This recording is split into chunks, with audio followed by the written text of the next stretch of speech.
آج کی ویڈیو میں یوم عاشوراء یعنی 10 محرم الحرام کے روزہ رکھنے کی کیا فضیلت ہے اور حدیث کے اندر اس روزہ رکھنے کا حکم کیوں فرمایا گیا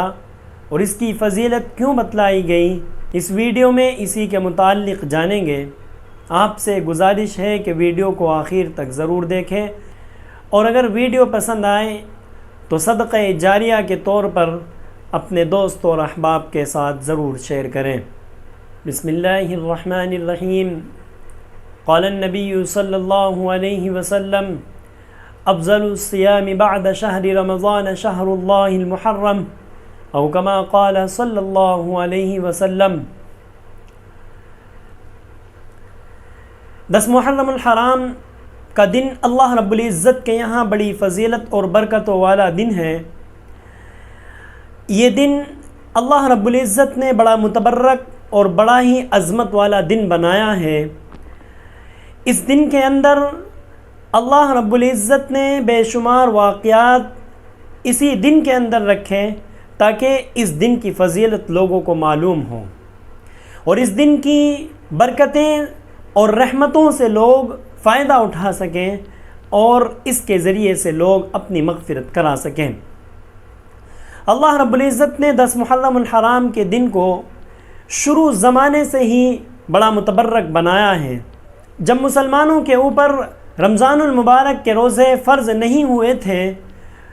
تو اس وقت لوگوں کو یہ حکم تھا کہ وہ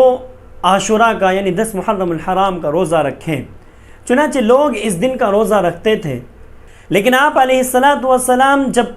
مکہ سے ہجرت کر کے مدینہ منورہ تشریف لائے تو آپ نے دیکھا کہ لوگ اس دن کا روزہ رکھتے ہیں، محرم الحرام کے دن یعنی عاشوراء کا روزہ رکھتے ہیں۔ تو پھر اللہ کے رسول علیہ السلام نے لوگوں سے دریافت کیا کہ تم لوگ اس دن کا روزہ کیوں رکھتے ہو؟ چونکہ یہاں پر یہودی لوگ بسے ہوئے تھے تو انہوں نے فرمایا کہ اللہ رب العزت نے اس دن کے اندر موسیٰ علیہ السلام اور ان کی قوم کو فرعون کے ظلم و ستم سے نجات عطا فرمائی تھی، تو اس کے شکریہ کے طور پر ہم لوگ اس دن کا روزہ رکھتے ہیں، اور اس دن کو ہم خوشی کے طور پر مناتے ہیں اور اس میں شکرانے کے طور پر ہم روزہ رکھتے ہیں۔ تو اللہ کے نبی علیہ السلام نے فرمایا کہ ہم موسیٰ علیہ السلام سے اس دن کے زیادہ حقدار ہیں، چنانچہ آپ نے لوگوں کو روزہ رکھنے کا حکم فرمایا اور پھر تاکید بھی فرمائی اور فرمایا کہ اس دن روزہ رکھو، اور اس دن کے روزہ رکھنے کی فضیلت بھی آپ نے ارشاد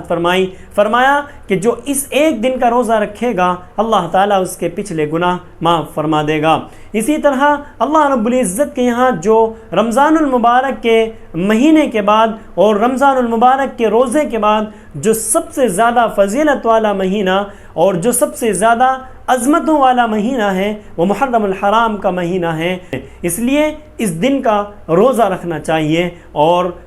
بے شمار رسومات سے ہمیں بچنا چاہیے، لغویات سے ہمیں بچنا چاہیے، اور اس دن کے روزے کا خاص طور سے اہتمام کرنا چاہیے۔ لیکن آپ علیہ السلام نے جب دیکھا کہ یہودی لوگ اس ایک دن کا روزہ رکھتے ہیں تو آپ علیہ السلام نے فرمایا کہ اگر میں اگلے سال زندہ رہا تو میں اس ایک دن کے ساتھ اگلے یا اس سے پہلے ایک دن کا روزہ بھی رکھوں گا تاکہ مشابہت نہ ہو جائے یہودیوں کے ساتھ۔ لیکن آپ علیہ السلام اگلے سال زندہ نہ رہے تو آپ علیہ السلام کے ارشاد فرمانے کی وجہ سے علماء نے لکھا ہے کہ اس محرم الحرام کے 10ویں تاریخ کے ساتھ ایک دن کا اور روزہ ملا لیا جائے۔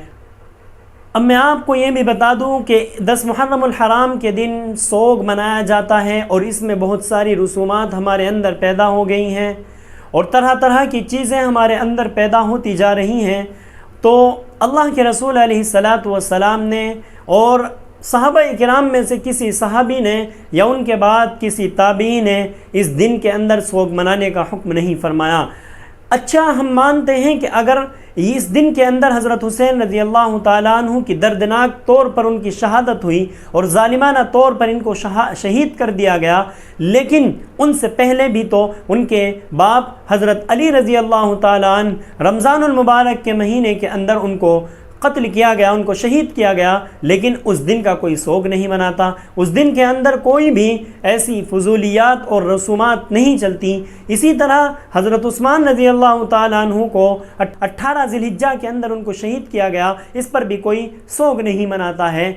اسی طرح حضرت عمر رضی اللہ تعالیٰ عنہ کو 1 محرم الحرام کو اسی محرم کے مہینے میں ان کو شہید کیا گیا، جب وہ نماز پڑھنے کے لیے آ رہے تھے، جب نماز پڑھا رہے تھے تو ان کو شہید کیا گیا، لیکن اس پر بھی کوئی سوگ نہیں مناتا۔ لیکن جیسے ہی 10 محرم آتی ہیں تو اس میں سوگ منانے کا حکم اور سوگ منانے کی رسمیں شروع ہو جاتی ہیں۔ اس 10 محرم الحرام کے دن 2 حدیثیں جو من گھڑت ہیں ان کو بیان کیا جاتا ہے اور اس کو فضیلت کی چیز سمجھا جاتا ہے، ان سے ہمیں پرہیز کرنا ہے۔ 2 حدیثیں کون سی ہیں؟ ایک تو یہ ہے کہ اس دن یہ واویلا کیا جاتا ہے اور یہ حدیث بیان کی جاتی ہے کہ جو اس دن حضرت حسین رضی اللہ تعالیٰ عنہ کے غم میں ان کے ساتھ شریک ہوتا ہے، روتا ہے اور سوگ مناتا ہے، تو اللہ تعالیٰ اس کا حشر کل قیامت کے دن اولو العزم پیغمبروں اور رسولوں کے ساتھ فرمائے گا۔ یہ حدیث بالکل من گھڑت ہے، اس کو بیان بھی نہیں کرنا چاہیے اور اس کو پھیلانا بھی نہیں چاہیے۔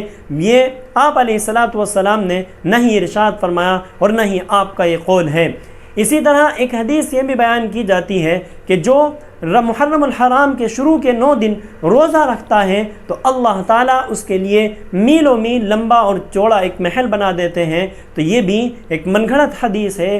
یہ اللہ کے رسول علیہ الصلاۃ والسلام نے ہمیں نہ تو ان چیزوں کا حکم فرمایا ہے اور نہ ہی ہمیں ان پر اعتقاد رکھنا ہے، کیونکہ یہ ایک من گھڑت چیزیں ہیں اور ان کا کوئی حدیث کے اندر یا شریعت کے اندر کوئی ثبوت نہیں ہے۔ اس لیے رسومات سے اور لغویات سے اپنے آپ کو بچانا ہے، اور جو آپ علیہ الصلاۃ والسلام نے ان دنوں کے اندر کام کرنے کا حکم فرمایا ہے وہ کام ہمیں کرنے ہیں۔ چنانچہ اسی طرح آپ علیہ الصلاۃ والسلام نے اس دن کے اندر اپنے اہل و عیال پر کثرت سے خرچ کرنے کے بارے میں بھی ارشاد فرمایا کہ جو اس ایک دن کے اندر اپنے اہل و عیال پر کثرت سے خرچ کرتا ہے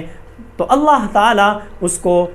وسعت کے ساتھ اور پورے سال اتنا رزق عطا فرماتے ہیں کہ انسان کے رزق میں بہت زیادہ برکت ہوتی ہے۔ تو 2 چیزوں کا اللہ کے رسول نے حکم فرمایا، ایک تو روزہ رکھنا اور دوسرا اپنے اہل و عیال اور اپنے گھر والوں پر، اپنے بچوں پر زیادہ خرچ کرنا۔ ان چیزوں کو ہمیں پکڑنا چاہیے، ان چیزوں کو اپنانا چاہیے۔ باقی جتنی بھی رسومات ہیں، فضولیات ہیں، ان سب سے ہمیں بچنا چاہیے۔ اللہ تعالیٰ عمل کرنے کی توفیق عطا فرمائے۔ ویڈیو اگر اچھی لگی ہو تو اپنے دوستوں احباب کے ساتھ اس کو ضرور شیئر کریں صدقہ جاریہ سمجھ کر، تاکہ وہ بھی فضولیات اور لغویات سے بچ کر کے جو اللہ کے رسول علیہ الصلاۃ والسلام نے ان دنوں کے اندر ہمیں کرنے کا حکم فرمایا ہے وہ ان پر عمل پیرا ہو سکیں اور دیگر رسومات سے وہ اپنے آپ کو بچا سکیں۔